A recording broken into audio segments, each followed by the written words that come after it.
24 kz Айнұр Қуат. Сұрағыңыз.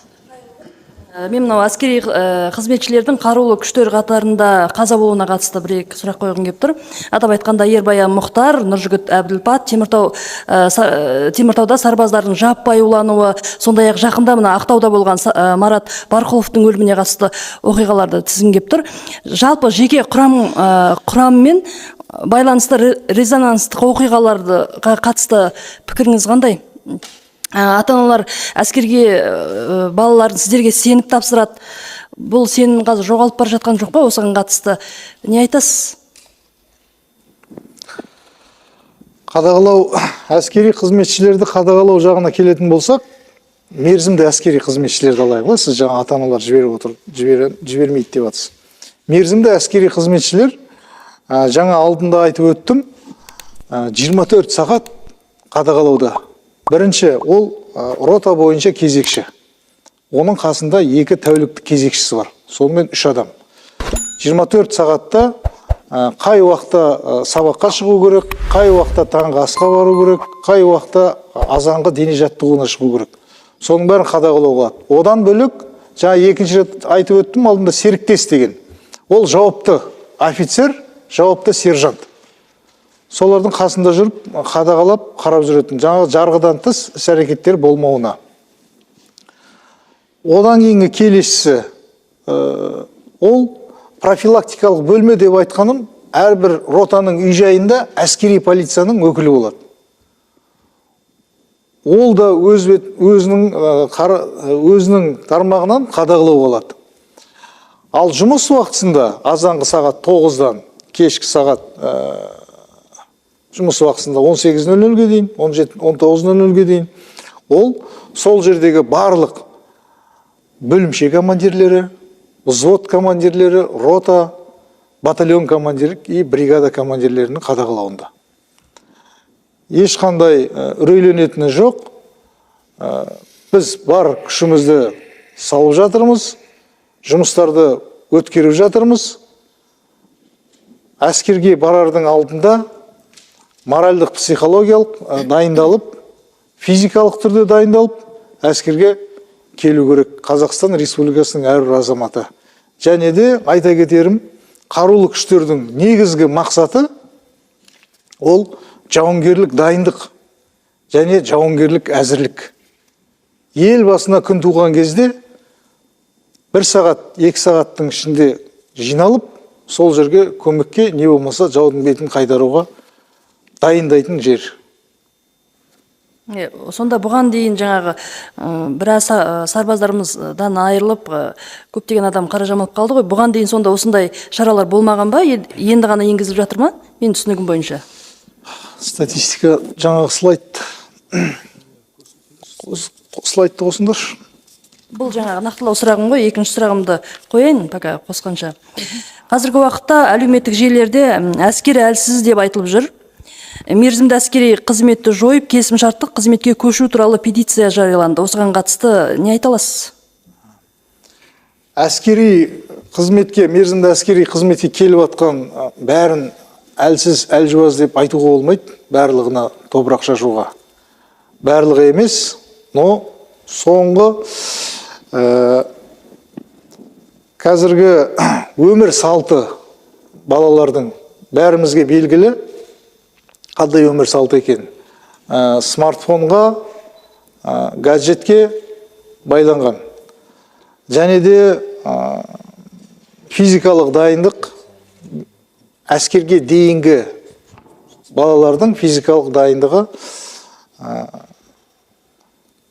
жақсылап қарауды талап етеді. Ол бір. Екіншіден, жаңа сіз айтып өттіңіз, осы бүгін ғана осындай болды ма деп. Статистикаға жүгінетін болсақ, 2019-ға дейін жылына, мен жалпы айтам, тек қана сарбаз деп, жаңа мерзімдік әскери қызмет емес, анау генералдан бастап, солдатқа дейінгі адамдарды айтып отырмын. 2019-ға дейін 80-ден аса болған, 90-дан аса жылына. 2021 жылы 53, 2022 жылы 44, 23 жылы 43, Биыл әлі бірақ жыл біткен жоқ, 32. Опять же, бұл жерде тағы да айта кетем, 90% жаңағы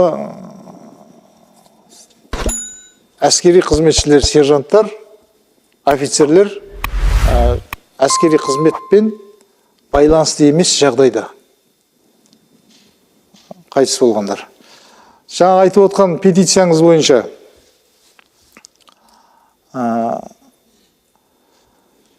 мерзімді қызметті тоқтату, приостановить срочную службу айтқанда. Ол бүгінгі жағдайға біздің Қазақстан Республикасының нақтылап айтқанда жағдайына қазіргі тоқтатуға болмайды ол срочный службаны. Неге десеңіздер, біріншіден қарулы күштері мерзімді әскери қызмет арқылы Қазақстан Республикасының ер азаматтарын базалық дайындықтан өткізіп, қайтадан запасқа шығарып отырады. Базалық. Егер де Қазақстан Республикасының халқының басымдығы көбі қолына қару ұстай алмайтын болса, онда елбасына күн туған кезде кім келеді? Тез арада оларды кім дайындайды? Екінші жағы, сіз айтқандай жаңағындай келісім шартқа көшу. Ол әлбетте жақсы, но ол экономикалық тұрғыдан алып қарағанда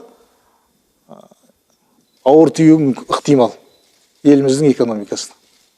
Рахмет. Рұқсат болса. Әрине, микрофон. Сізде петличка бар. Петиция бойынша. Не надо забывать, что основная задача срочной службы как можно большее количество населения познакомить с тем, как пользоваться огнестрельным оружием, находиться в условиях казарм. В советское время для этого были уроки в школах, вы знаете, начальная военная подготовка, после переименовали призывная подготовка юношей, сейчас этого нет. Большинство, вот я часто работаю с молодежью, они не знают, с какой стороны к автомату подойти. Нас всего 20 миллионов населения, а территория очень богатая и очень большая. Поэтому как можно большее количество населения должно уметь защитить свою родину с оружием в руках. Это первое. Второй момент, это я уже вам говорю как представитель парламента, Мажилиса при рассмотрении бюджетов. Сейчас никакого бюджета не хватит содержать полностью профессиональную армию. Мы же собрались здесь разговаривать как есть, то есть без всяких укрывательств там, да, и ничего не тая, собственно говоря. Поэтому сейчас бюджет страны, он у нас очень социально ориентирован. И есть задача от главы государства, главнокомандующего, чтобы наша армия была современной, наша была армия хорошо подготовленной и по-современному вооруженной. Но к этому надо переходить постепенно. То есть сейчас расписана стратегия бюджетирования вооруженных сил Республики Казахстан. Мы работаем в тесном взаимодействии с вооруженными силами. В том числе по каждому вот из предыдущих коллеги задавали вопрос. На самом деле сейчас каждый такой случай берется на контроль. Вот я вам говорю, как представитель профильного комитета, сам выезжаю в войска, каждый такой случай мы берем на личный контроль. В принципе, ну, на любые вопросы мы в процессе брифинга будем отвечать, а по поводу петиции вот так. Рахмет.